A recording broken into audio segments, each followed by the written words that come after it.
नमस्कार। आज देश की तमाम फटाफट खबरों में आपका स्वागत है। समाचारों के लिए आप हमारे चैनल को सब्सक्राइब कर सकते हैं। अगर समाचार पसंद नहीं आए तो आप डिसलाइक कर सकते हैं। तो बढ़ते हैं खबरों की ओर। हैदराबाद गैंगरेप केस में पुलिस ने एक शख्स को गिरफ्तार किया है। पुलिस का कहना है कि पांचों आरोपियों की पहचान कर ली गई है। शहर के पोश इलाके में एक कार में 17 साल की लड़की के साथ गैंगरेप किए जाने के कुछ घंटे पहले संदिग्धों की पब के बाहर निकलते सीसीटीवी फुटेज भी सामने आई थी, जिसमें पीड़िता लड़के के साथ पब से बाहर निकली दिख रही है। पुलिस ने बताया कि आरोपी 11वीं और 12वीं कक्षा के छात्र हैं, इसलिए आप भी अपने बच्चों को संभाल कर रखें, कहीं वो इस तरह के अपराध करने के लिए आतुर तो नहीं हो रहे हैं। जम्मू कश्मीर के अनंतनाग जिले में सुरक्षा बलों और आतंकवादियों के बीच शुक्रवार को हुई मुठभेड़ में 3 सैनिक और एक आम नागरिक घायल हो गया। पुलिस ने ये जानकारी दी है। पुलिस के एक प्रवक्ता ने ट्वीट किया, अनंतनाग के ऋषिपुरा में मुठभेड़ शुरू हुई। पुलिस और सुरक्षा बल मुकाबला कर रहे हैं। आगे की जानकारी की प्रतीक्षा है। 3 घंटे बाद अधिकारी ने ताज़ा जानकारी देते हुए ट्वीट किया, शुरुआती गोलीबारी में 3 सैनिक और एक आम नागरिक घायल हो गया। सभी घायलों का उपचार के लिए तत्काल विमान के जरिए श्रीनगर के 92 बेस अस्पताल ले जाया गया है और उनकी हालत स्थिर बताई जा रही है। राज्यसभा के लिए 41 उम्मीदवार निर्विरोध निर्वाचित घोषित किए हैं। इनमें कांग्रेस के पी चिदम्बरम, राजीव शुक्ला, भाजपा के सुमित्रा वाल्मीकि और कविता पाटीदार, कांग्रेस के पूर्व नेता कपिल सिब्बल, राष्ट्रीय जनता दल की मीसा भारती और राष्ट्रीय लोकदल के जयंत चौधरी शामिल है। उत्तर प्रदेश के सभी 11, तमिलनाडु के 6, बिहार में 5, आंध्र प्रदेश में 4, मध्य प्रदेश और ओडिशा में 3-3, छत्तीसगढ़, पंजाब, तेलंगाना और झारखंड में 2-2 और उत्तराखंड में 1 उम्मीदवार बिना किसी मुकाबले के निर्वाचित हुए। निर्विरोध निर्वाचित 41 उम्मीदवारों में 14 भाजपा के और 4-4 कांग्रेस और वाईएसआर कांग्रेस के हैं। सरकार ने कर्मचारी भविष्य निधि संगठन के करीब 5 करोड़ अंशधारकों को वर्ष 2021-22 के लिए भविष्य निधि जमा पर 8.1% ब्याज देने की मंजूरी दे दी है। 4 दशकों में यह ईपीएफ पर मिलने वाले सबसे कम ब्याज दर है। इस साल मार्च में ही ईपीएफओ के केंद्रीय न्यासी बोर्ड ने 2021-22 के लिए देय ब्याज दर को 2020-21 के 8.5% से घटाकर 8.1% करने का निर्णय किया था।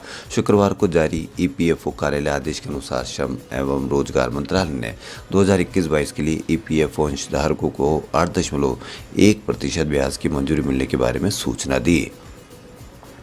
केंद्रीय खाद्य और उपभोक्ता मामलों के मंत्री पीयूष गोयल ने शुक्रवार को स्पष्ट तौर पर कहा कि रेस्तरां खानपान के बिल में सेवा शुल्क नहीं जोड़ सकते, लेकिन उपभोक्ता चाहे तो अपनी तरफ से टिप दे सकते हैं। गोयल ने कहा कि अगर रेस्तरां मालिक अपने कर्मचारियों को ज़्यादा वेतन देना चाहते हैं तो वह खानपान उत्पादों के मेनू कार्ड में दरें बढ़ाने के लिए आज़ाद है। इसकी वजह यह है कि देश में खानपान की कीमतों पर कोई नियंत्रण नहीं है। हालांकि उन्होंने रेस्तरां मालिकों की उस आशंका को खारिज कर दिया कि सेवा शुल्क घटाए जाने की स्थिति में उन्हें घाटा होने लगेगा। उपभोक्ता मामलों के मंत्रालय ने गुरुवार को रेस्तरां संगठनों और उपभोक्ता समूह के प्रतिनिधियों के साथ एक बैठक के बाद कहा था कि खानपान के बिल में सेवा शुल्क लगाने से रेस्तरां को रोकने के लिए सरकार जल्दी ही कानून लेकर आएगी। हवाई यात्रा के लिए देश के शीर्ष नियामक ने शुक्रवार को नियमों में संशोधन करते हुए कहा कि कोई भी एयरलाइंस दिव्यांग व्यक्ति को उड़ान भरने से मना नहीं कर सकती है। रांची से उड़ान भरने के लिए दिव्यांग लड़के को अनुमति नहीं देने पर इंडिगो कंपनी पर 5 लाख रुपए का जुर्माना लगाने के एक हफ्ते बाद शीर्ष नियामक ने बात कही। नागरिक उड्डयन महानिदेशालय ने कहा कि एयरलाइन विकलांगता के आधार पर किसी भी व्यक्ति को ले जाने से मना नहीं करेगी। हालांकि अगर किसी एयरलाइन को लगता है कि ऐसे यात्री का स्वास्थ्य उड़ान के दौरान खराब हो सकता है तो उस यात्री की जांच एक डॉक्टर द्वारा की जाएगी, यानी कि किसी न किसी प्रकार से रास्ता निकाल ही लेगी।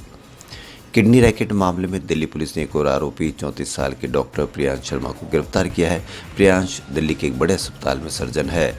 उसने 2007 से 2013 के बीच बरेली के कॉलेज से एमबीबीएस किया, फिर 2015-18 के बीच सैफई इटावा से एमएस किया। आरोपी गोहाना के एक अस्पताल में अवैध किडनी ट्रांसप्लांट करता था। वह गिरोह के मास्टरमाइंड कुलदीप के साथ ये मिलकर काम कर रहा था। गौरतलब है कि इस मामले में पुलिस ने 10 आरोपियों को पहले ही गिरफ्तार कर चुकी है। अब तक गिरफ्तार किए गए 11 और आरोपियों में 3 डॉक्टर और 2 लैब टेक्नीशियन है। सुप्रीम कोर्ट ने आर्य समाज में शादी करने वालों के मैरिज सर्टिफिकेट को गैरकानूनी बताया है। मध्य प्रदेश के एक मामले में अपहरण और रैप के आरोपी की जमानत याचिका पर सुनवाई करते हुए जस्टिस अजय रस्तोगी और बीवी नागरत्ना ने बचाव पक्ष की दलीलों को खारिज करते हुए कहा कि विवाह प्रमाण पत्र देना आर्य समाज का काम नहीं है, ये अथॉरिटी का काम है। असली सर्टिफिकेट दिखाओ।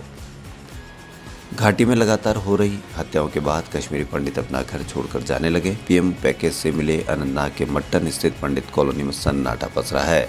दैनिक भास्कर से बात करते हुए कश्मीरी पंडित रंजन ज्योतिष ने बताया कि अनंतनाग इस मट्टन की कश्मीरी पंडित कॉलोनी से 90% लोग जा चुके हैं। लोगों के सब्र का बांध टूट चुका है, जिसके बाद रात में ही वे पलायन कर गए।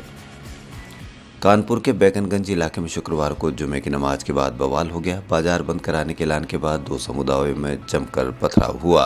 बवाल रोकने पहुंची पुलिस पर भी लोगों ने पत्थर फेंके। इसके बाद पुलिस को फायरिंग करनी पड़ी। दरअसल भाजपा प्रवक्ता नुपुर शर्मा ने एक टीवी डिबेट के दौरान पैगंबर मोहम्मद साहब पर टिप्पणी की थी। इसी को लेकर बंद बुलाया गया, जो बवाल की वजह बना।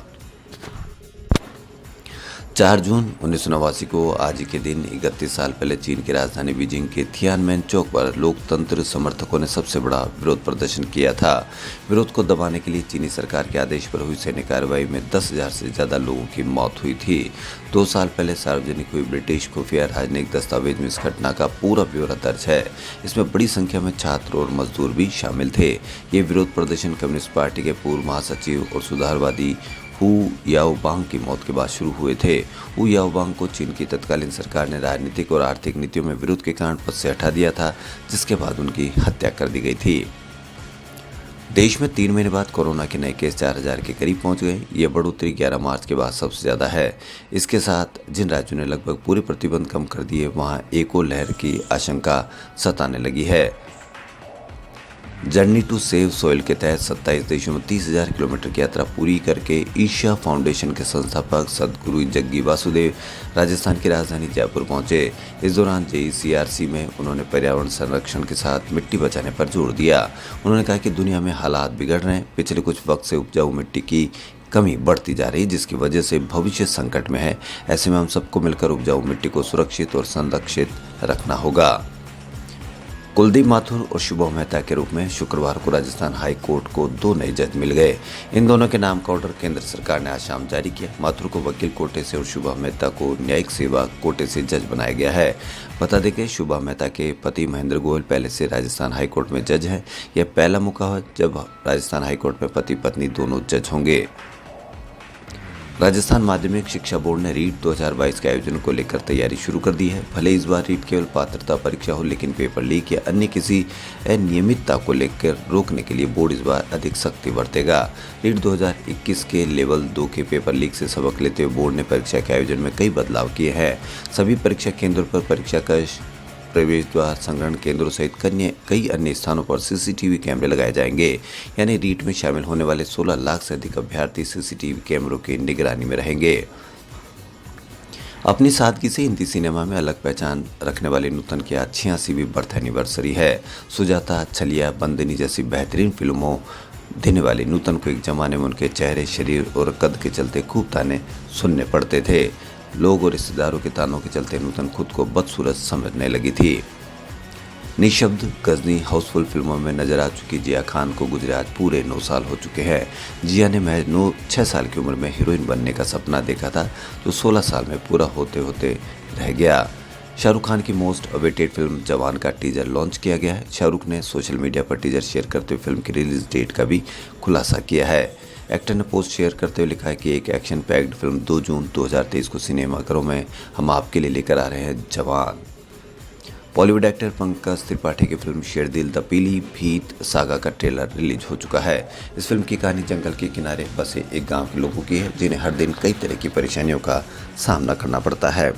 खबरों में फिलहाल इतना ही। यदि आपको हमारा चैनल पसंद आए तो लाइक, सब्सक्राइब और शेयर अवश्य करें। धन्यवाद।